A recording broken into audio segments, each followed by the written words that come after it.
Canelo just took off 2 too many rounds, which is why I thought Triple G might have won it by a round or so. Second fight, he asked for Mexican style. He asked for Mexican style. That means you put to stand in the gap, dip, boom, boom, boom, boom, dip. You ain't got no business running going nowhere. And you said Canelo ran the first fight. So you now saying you want Mexican style against the guy coming up your way. Now don't forget. And he ran the first fight. When he starts Mexican style, you start doing what he did the first fight. So what we gonna call that? But you feel me? Yeah, it seems like Canelo's still getting better, whereas Triple G kind of peaked already. Yeah, he might have peaked already, but what I'm trying to tell you is, if they wouldn't have talked about Mexican style, he might have won that second fight. Because he did a great job boxing. He and his trainer kind of set him up for They set him up for failure by claiming Mexican style. So if he would have just did a boxing match, that fight would have been closer, because he did a good job boxing still. Just that you asked for Mexican style. I got it. Is he better with this new trainer, with Jonathan Banks, you think? No, but I ain't really seen him but that one time. That's not against an opponent that really can tell us much. So I don't like to judge guys off of opponents that can't really tell us much. I like to see against a guy that can tell us something. Like I told you, I'm not saying nothing bad about Errol Spence, because I've heard nothing but good things about Errol Spence. But I haven't seen Errol Spence against a guy like Sean Porter until now. This would tell me if he's as good as we think he is, or if it's more talk than action. But this is what we need to see before we say, oh, he can or he can't beat Terrence Crawford. Because we know what Terrence Crawford is. We don't know what Earl is yet. This is going to tell us, and this is why I'm glad this fight is happening. So whoever doing it for him did a great job picking this opponent. Who's the biggest threat for Canelo at 160? And what do you see 160? fitting that? Yeah. You want to be honest with you? Yeah. The biggest threat for all them guys is A. Charlo. This is good now. B. Billy Joe Sanders. He's at 168. It don't matter. He's a threat for all of them. See, that's the other problem I got. They claim you're so good, but you got the best fighter, one of the best pound fighters sitting at 168. You at 160. What's the problem? Is weight that big of a factor with one weight division? The Water Boys just came up too. Mike Garcia came up too for Errol Spence. So what's wrong with one weight class? So when they talk about one weight class, if you really want to prove you the best, don't talk to me about that one weight class. Now 2 or 3, I can understand. Because some guys just aren't big enough to go up 2 or 3 weight classes. But one weight class, nah, bro. We can make something happen on that. You know that. So don't tell me about the weight class. 160, 168, don't tell me that can't happen. Does Saunders beat Canelo, Triple G, Andrade, in your opinion? I forgot about him too. Andrade's a problem too. He's a problem too. He's a real problem too. So I wanted to see him and Billy Joe fight to see who was the better of that. Because that would have told you a lot too. Because the winner of that fight is a problem for Triple G or Canelo. In your personal career, what is your most memorable experience on the good and on the bad side? Man, so many of them, it's hard to say. You know? Losing all that weight from heavyweight was one of the worst ones, because I had to lose 25 pounds of muscle, so that'll always be probably the worst one. But good, so many good, man. God bless me so much that it's hard to say which one was my favorite. Beating James Toney, because he was pound the best fighter in the world at the time, was a favorite. He's probably the best fighter I ever fought, without a question. The revenge fight against Griffin, the heavyweight fight, so many of them. Eric Harden, beating his arm up. Richard Hall, all the showboating we did. It's just, there's so many memories, man. So many great memories that God has blessed me with that it's hard to pick. I want to say that's my favorite, because all of it was so beautiful. Even down to the Jeff Mason fight, it was so fun and so beautiful to me too. It's hard to pick out a real favorite. Who's some of the boxers you enjoy watching today? Oh, I like everybody. I like the Charlo brothers. I like Triple G. I like Canelo. I like Lomachenko. Lomachenko, one of my favorites. Him and Crawford, probably 2 of my favorites. I like the heavyweight division. Like I told you, I've been watching Andy Ruiz for a long time. So I like Joshua. I like Wilder. I like watching all of them. Anybody that can box that has a name that's for real. Tank. I like watching all of them. You know, I like anybody that'll fight everybody, that really want to fight them all, that ain't afraid. I love to see that. The guys that play the dodgeball game, I ain't really gonna follow you too much. What did you make on the Joshua Andy Ruiz fight? What you mean? What was your thoughts? Like, were you shocked? I thought like no. You weren't. Okay. No, not at all. Not at all. Obviously, you thought Anthony Joshua was slightly overrated? No. Or did you think Andy Ruiz was underrated? He underrated. He underrated. Who's underrated? Andy. No, I'm talking about Anthony Joshua. Did you think Anthony Joshua was overrated? No, Andy underrated. I said Andy was underrated. Gotcha. And then Roy, quick question on our American program. What is the issues with our amateur system, and what is some of the fixes that can be done to get the American programs back on track? That's a good question, but it costs you to get them answers, so I ain't gonna talk about it. Okay, Roy, you're a promoter now. If you had one fighter that you could take and promote, who would it be today? One fight I can promote? Yeah. I'll probably take, for me and my personality, it'll probably be somebody like Terence Crawford or Lomachenko. And the reason being, because they'll fight anybody, they don't care. So they'll tell me, you go get what you think best for me, bring here, I'll deal with it. And that's what I like. Thoughts on Bob Arum? He's doing a great job with him. Well, I gotta ask you, you just said that one of the fighters you like to enjoy the most, that you enjoy the most is Tank Gervonta Davis. What are your thoughts on him? Because a lot of the American public, their beliefs may be that perhaps he's not getting in there with the best of competition. What are your thoughts from what you've seen at his skill level and his potential as far as how much he can grow? Okay, I like your question, but let me ask you a question where you want me to answer your question. He's doing good with his progress. He's on a good progress schedule, but he does need to put a Lomachenko somewhere, whether it's 6 months down or a year down. He needs to tell us when he's going to get Lomachenko, because that's what everybody wants to see. So if you're the best in your weight class, we want to see you beat the other best, or who's supposed to be the other rival in your weight class. So what you're saying is Tank developing? Yes. Is Tank doing a great job developing? Yes. Should Tank rush to Lomachenko? No. He should take the time and build up to him, but he should give us a timetable as to when he wants. So you brought up that promoters need to do a better job at working with each other. Do you feel that's so much Tank, or do you feel that it's just a promotional issue that we see in boxing today? It's kind of both ways, bro. Sometimes it's a promotion issue, sometimes it's a fighter. You never know. What do you think of Naoya Inoue? Yeah, hard punching something, son. Yeah. Hard punching something. Do you think he should be classified? Do you think he should be classified as #1 pound for pound? Oh, no. So not a lot of people are starting to consider him like top but 3. But he got to beat somebody who also in that top 10 in level to let us know that he can do it. Like I'm telling you about Errol Spence and Sean Porter. Yeah. You got to beat another formidable guy for us to really see that you can do it. Because remember, they hurry up and gave that title to Chocolatito, and it pissed me off. Because why y'all giving that to him so fast? Because he's small. He ain't showed you that he can box going backwards, box going left and right. He ain't showed me all that. Pound for pound means you can do all that. You haven't showed me that. Now you showed me you can pressure people and beat them, and you good, don't get me wrong. I'm not saying he's not one of the best fighters fighting today. But you ain't showed me that you can do everything.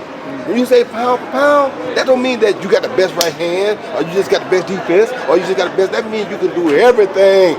If you can't do everything, you ain't the best pound for pound. Why you think they say LeBron James one of the best pound for pound basketball players? Because he can do everything. Now he may have a hard time with the big shots at the end of the game, but everything else he can do. No, but everything else he can do. Everything else he can do immaculate. Yeah. He one of the best. He one of the best specimens that basketball has ever seen, and he can do it all. What did you take on Tyson Fury? I bet pound for pound it'd be right now. It's 3 guys. I don't care how you put them, but you gotta have Crawford, Lomachenko, and Usyk, Canelo. I said Crawford. Crawford. Well, he ain't fought. Who he beat yet? Who we see Errol test against yet? We don't know. We love Errol, but we don't know yet. Sean Porter fight gonna tell us who Errol really is, but we ain't seen him against competition yet. So it's not fair to put a horse out there that ain't never raced in a real race and say, oh, his time is faster than theirs, so he good as they are. How you know he ain't had that pressure behind him yet? Let us see him with a horse next to him that can keep up with him and do that. Then we say he good, right? So it's nothing against him, but you got to prove it to me first. Now I got to see something. I can't just give it to you off of what I see or what it looked like. I got to see it. Is Porter that horse? You had a great stretch. Yeah, Porter that horse. Where you were probably the greatest show in the ring, right? Tyson Fury fought last week. They praise his antics. They praise how flashy he is. They should have. And but my question is, they walked into the ring as the lineal champion. They called that the championship. You never got full credit for that. No. And now Tyson Fury is getting full credit for stuff that you did way back then. Yeah. But you know what, man? I don't really worry about it. I feel like the same thing Muhammad Ali did for me, I should do for boxing. I think I did a great job of doing it, because Tyson Fury will tell you that one of his favorite people to watch is me. So he learned from what I did, and he's taking it a step further, I hope. So that's what Ali did for me. He gave me a platform to build off of. So I took his platform and I built more off it. So now Tyson Fury taking my platform and he extended it. So that lets you know that you did a great job in boxing when guys take your platform and extend it on through boxing today. Imitation is great as flatter, right? Exactly. So you got this bare knuckle fight in Florida happening today. What do you think of all that? I don't know about it. What you about to say? Kind of curious. Your top 3 that you said pound for pound, you said don't matter the order: Lomachenko, Crawford, Canelo. 3 fighters that were all on the HBO platform that you used to call fights for. How did they let the top 3 pound for pound fall off and just completely, HBO just completely fall out of boxing? Part of it had to do with the promoters. Part of it, I already know the whole thing, but here go the thing I'm tell you. Yeah, here go the whole thing I'm tell you though. I saw those guys, and I saw a lot of other guys too, and it's like those guys got it because of who they mostly fought. Because I saw Lomachenko fight the best that they could find for him and destroy him. Saw Terrence Crawford fight the best that they could find for him and destroy him. I saw Canelo fight the best they could find for him, except Floyd, and destroy everybody else. And he fought Floyd at 21 years old. So it was a young start. Now, there are other guys, like, I can't wait for Jamil and Jamar to get their shot. Because they deserve the shot to be pound for pound the best, but they just ain't had the opportunity to get them fights yet, you feel me? So there are a lot of other guys who also could probably go in that category. They just haven't had a chance to get those opponents to help catapult them into them categories, you feel me? So I'm not saying these guys aren't deserving or that some of these other guys can't be that. We just haven't seen them get the opportunity to prove it yet. The guys I spoke of, they've had the opportunity to prove it already. You feel me? They took advantage of the opportunity. That's all I'm saying. So that's the only difference. I'm not saying nobody ain't capable or ain't deserving of being there. They just haven't had the opportunity to get the opponent to catapult them up there. Roy, random question. I'm going to liven it up. Who wins in a fight, Justin Bieber or Tom Cruise? That's a good fight, but I'm going to take Tom Cruise. You're going to take Tom Cruise? Yeah. Everyone I've talked to has said Bieber. I'm going to take Tom Cruise. Why are you taking Tom Cruise? I'm going to take Tom Cruise. I got my reason, but I'm going to take Tom Cruise. Yeah, you got your reasons. Why you got your reasons? What are those reasons? I see you down there in Louisiana at your former trainer, Waps Gym, working down there. Can you talk about the resurgence of Louisiana boxing? Yeah, Wap got out and got uppercut. Him and my man Derek got uppercut gym doing a great thing. They work with the kids coming up now, so he's going to build now from that bottom foundation, the amateur level, and up to the pro level. And that's what's been missing. Nobody's really been taking the time out to develop these kids and bring them up as so they can mature and come up in the rankings of boxing the right way and become formidable pros once they get to that level. So to see that resurgence in Louisiana is a great thing, and I've been trying to help give my efforts to be a part of it, because when I was a kid, you know who my worst competition was? Louisiana. Yes, sir. Well, you having worked for HBO for such a long time, and now being on our side, watching the current boxing product, what do you make of the current boxing product now? It's coming good. It's getting there. Yeah, it's getting there. A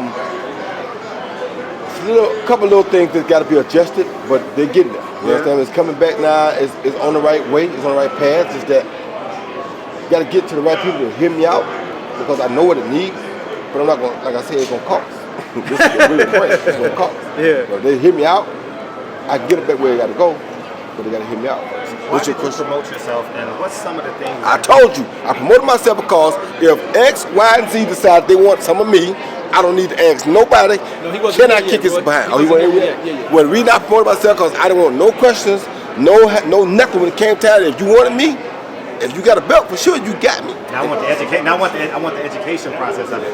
What should fight? I was going to lead you to what should the fighters look for in terms of promoting themselves? Well, you can promote yourself, or you can have a promoter. But here go your thing. You're gonna get a promoter. Before you sign with him, you tell him, listen, sir, I want to be the best in my weight class, right? So I don't care who it is, where he live, who promote him, who his mama is, I don't care. If he has a belt in my weight class, I need that. That's my goal. I want to play King of the Hill. If you come here and you want to get up this hill, you got to see me. I don't care who you are, right? That's what I have to clear with my promoter first if I'm going to have a promoter. Meanwhile, if I'm not, then I'm going to promote myself because I'm playing King of the Hill. I ain't ducking and dodging nothing. If it's coming that way, it's got to see me. Roy, now, obviously, promoting yourself today, it's a different game. You got social media, you got YouTube. How would you go about it if you was a fighter today?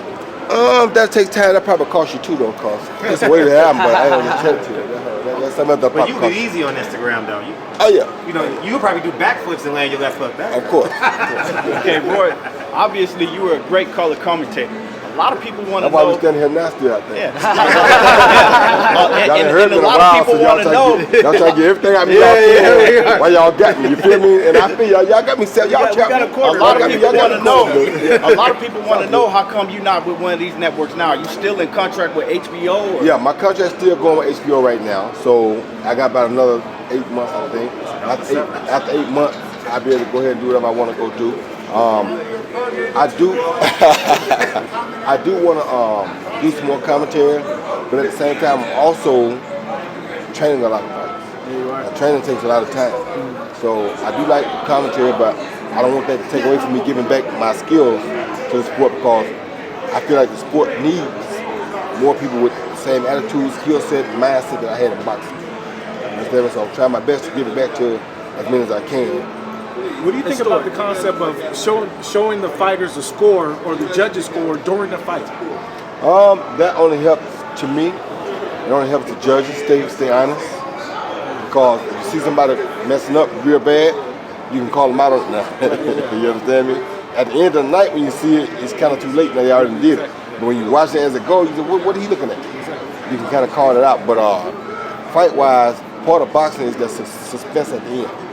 You understand? That's part of. If you take that away from us, you take part of our biggest thing away. Because when a fight is over, it's a close fight. You know what everybody want to see? Oh my gosh, I wonder who won it. You feel me? Who they gave it to, or who they leaned toward. That's suspense. It's part of our game. As long as it's good suspense, it's part of our game. Now when it's straight robbery, it's wrong. But what my problem is we got replay, right? When a fight is that close, what I don't understand, and it's one thing, and it's the only one I'm gonna give y'all. When a fight is that close, why do we not have an immediate rematch? Why? Because we fought to see who the best, right? Well, if they ran across the line and they tied, we need to race again, don't we? Right? So what are we waiting on to go just do another rematch? I mean, we can say, okay, the first fight, you got this time we're going 50-50 because it was a very close fight, we ain't sure who won. So y'all just split 50-50, but we want to see it again. What's wrong with that? In 3 months? What's wrong with that? Well, it will take longer than that unless somebody got a cut or something. I'm asking you a 3 months. boxer. 90 days is fine. Okay. Me, you can do it in 3 weeks. Okay. Because me, I'm going to go back to the gym and just give me 2 days to rest. I'll go back to the gym, we can do it again in 3 weeks. So it all depends on who the fighter is. Right. But at most 90 days, yeah. Most 90 days. While we've been back to 15 rounds? No. These gloves are too dangerous now. You know, you saw what happened to Zab not long ago, right? These gloves are different. Gloves are smaller. These guys are punching a little bit different. Things a little different. 15 rounds, you see more depth. Like you just said about rematches, things have become too much business now. Back in the day, fighters fought the best. Yeah, man. too much, way too much business now. Way too much. Roy, since we've been here talking to you, you talked about promoting, you talked about commentating, you talked about training. What is your ultimate goal from this point moving forward? I mean, obviously once your contract's up with HBO, but what does Roy Jones want to do from here on out in the boxing game, in the boxing business? Roy Jones Jr. is a student of boxing. Whatever Roy Jones Jr. can do to fit best or to give the most back to boxing, Roy Jones is going to do. Whether it's commentating, whether it's training, whether it's promoting, whatever it is, whatever Roy can do to help the sport of boxing continue to grow, because that's my link to the world. You guys know me because of what? All right then. So I owe it back to boxing to give every inch of myself that I can give. So whether it's promoting, whether it's training, whether it's whatever it is, whether it's commentating, I got to do it. Tapping into your brand, man. What are your 5 greatest fighters of all time? Now that's a hard thing to do because you'll leave people out and it's not really fair. My top ones I like to watch was Muhammad Ali, #1, Salvador Sanchez, Sugar Ray Leonard. I used to like Eusebio Pedrosa, I can't lie. And to be honest, I used to like watching the Hulk too. But the Hulk wouldn't be on the pound best, but he was entertaining to me, which is why I like to watch the Hulk a lot. Pedrosa wasn't one of the pound best, but he had the bolo punch. I like the bolo punch, so I kind of like it. So it's like my top 3 would be probably Ali, Ray Robinson, and Salvador Sanchez. But Ray Leonard had the razzle dazzle I like. Tommy Hearns had the right hand I like. Marvin Hagler had the consistency I like. So a whole lot of it I watched. And what I used to do was steal the ring. I used to steal parts from what made them great, and that's what I put in my arsenal. So whatever I thought made you great, like Benitez defense, I stole that. What they don't realize, Eddie Mustafa Muhammad had the best left liver shot in the game ever until me, but I stole it from him.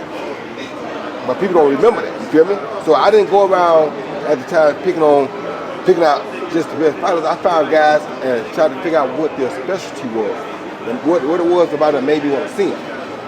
Because if I get enough of that, I can make everybody want to see me, and that's what I did. I was a thief. Huh? What couldn't you do in the ring? Like duck an opponent. I ain't had seen them duck nobody. I ain't never had seen them duck nobody. Roy, it's really funny you brought Eddie Mustafa up because I was just up at Mount Charleston, this mountain we got up here, and I was with him last weekend. He was with one of his fighters. He was running, and as we're just in the car, we're talking, and he said that during this training camp, he was with Robert Brandt, that they studied a lot of your film for this fight. talk to us a little bit about how the process of you know, picking and choosing just different styles, different techniques from different fighters, how that came about for you back in the day. I really just told you. What I found guys who were exceptional at something, and I found guys that people wanted to see, like Eddie Mustafa Muhammad. And I looked to find out what was it that they did that made people want to see it. So it wasn't on a fight-to-fight basis, it was just in general. I watched on the fight-to-fight basis, but I want to see what made you special. You understand me? What made Barry Sanders special? That cut. You understand? What made Earl Campbell special? That power. I want to know what made you special, because I need that in my arsenal, because I need to be special. And I want to be even more special than y'all are. So, yeah, but I still had to have all that to make me special. What are your thoughts on fighters that switch trainers? I have an issue when fighters switch. I have issues sometimes, but it depends on what it is, because defeat ain't always a trainer fault. But sometimes there does come a time when you do need to switch a trainer, because if you become stagnant, it's time you go another way. But just because you lose, that's not, to me, that's not right. Because he got you all those victories. Don't get mad because you won defeat, because you wouldn't complain when you was winning. So why get mad because you lost? Do you agree with Lennox Lewis when he says the third-grade teacher can't teach you college material? Yeah, I agree with that too. So sometimes when a guy, like I had a guy from Sweden, bring me middleweight and say, hey, I got him far as I can get him. I can't teach him. Can you take him from here? Right. I agree with that. But he understood and was humble enough to do that. Right. So guess what? He's still on my staff with me right now, teaching that same guy, because I'm teaching him and the guy at the same time. Because he was humble enough to say, hey, I told him all I can teach him. I can't take him no further. So what Lennox Lewis said is true. And some guys think that the best trainers in the world for everybody. Everybody's not for everybody. You understand me? Everybody's not for everybody. So it's like, when you assessing a trainer, or when you're assessing a fighter, you gotta see if y'all mesh. If y'all have the same ideas, can he understand where you come from for him? Because the first thing I look at is your DNA. So we gotta agree with your DNA first. If we can't verify what your DNA is, then I'm wasting my time and you wasting yours. Roy, you're the only fighter that's ever played a professional basketball game, and then that same night, you had a championship boxing match. Take us back to that moment. How were you feeling that night? No, I was feeling good, because this is what they didn't understand about me. USBL, yeah. This is what they didn't understand about me. Every day, now most boxers don't never go to training. I go play basketball every day before training. And I still go to training, go hard in training, sparring, and anything else I did. But basketball was part of my training day. So now when I got to play a basketball game and fight, you think that's going to really affect me? This is what I do every day. Anything you do every day, you can do. I do this every day. Did you know that you were so much more talented to these other fighters that you got bored sometimes? I did get bored sometimes, but I ain't care about the talent. It wasn't about that. If I can go play basketball as much as I played and spar 12 rounds, why I can't do the same thing and fight 12 rounds? What brought you into the game? What, boxing? Yeah. Muhammad Ali. I think this is the most I've ever heard you speak to all of us. It's I know, great. I gotta go there. No! Why'd I say that? I ruined it for everybody. Speaking of the basketball game, I gotta ask it. Go ahead. You played basketball, you put on a great performance, and now they kind of didn't give you as much credit as you deserve, and now you had to sit next to them and work with them. How did you transform your mind and say, you know what, we gotta work together? Well, and I'm not gonna bash you for saying all these negative. It's like this. God is remarkable. God does things that we cannot do or undo. You understand me? So what God allowed me to do, the people that criticize it or have something to say or don't give you the credit for it, guess what? They don't understand it. So they could never do it because they don't even understand it. So you can't get mad at them because they don't know. Like when they crucified Jesus, they say, forgive them because they don't know what they're doing. They know not what they do. So when they don't know, you can't punish them for that. You gotta just respect it and keep it moving. Because why would I take my time out on them when they have no clue what's really going on? They can't see that big overall picture. They don't know in 100 years from now I'm gonna be one of the best people ever live. And when it comes to a boxing ring, because of what I did then, they don't see that. Because their minds can't open that broad. They don't know what's happening right here today. That's how they accidentally put the wrong people in the pound slot sometimes. Because they're not open-minded enough to see the whole thing. You gotta have an open mind to understand and see it all. Come on, bro. Are you following any of the brothers on YouTube? No, I don't do YouTube too much. Yeah, you gotta get on there, boy. We keep the boxing. No, these are the beautiful young ladies that's been waiting for an hour. Want to get a water for you if you're thirsty. One question. Thank you. One more. One question for you, Young man. lady. How anybody now? Leonard Hagler. Anybody offer him a water? Did Leonard win that fight? The fight really was a draw, but Anybody offer Leonard him a water for his stole the car fight stroke? from the crowd beforehand because it made it look like he was going to do an impossible feat. Because he made it look like it was an impossible feat. Right. People gave him way more credit for what he was doing. But Leonard was the best. At the end of it, he was one of the best mind game guys of all time. So if you were a judge, though, that's a draw. You don't take Hagler's title. Judge is true. My man, you heard it. Howie, you heard it. You heard it, Howie. Roy, appreciate you, man. No problem, brother. Thank you. You a bad boy. Thank you, Roy. Okay, no problem. Huh? Okay, let me kick you. What time, 5? Hey.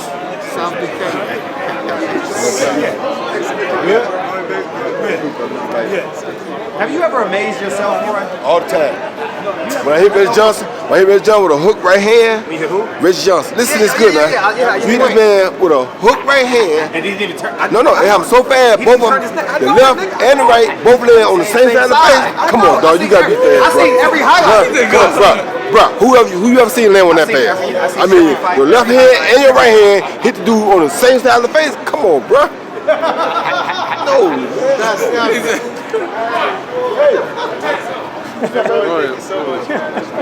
He said.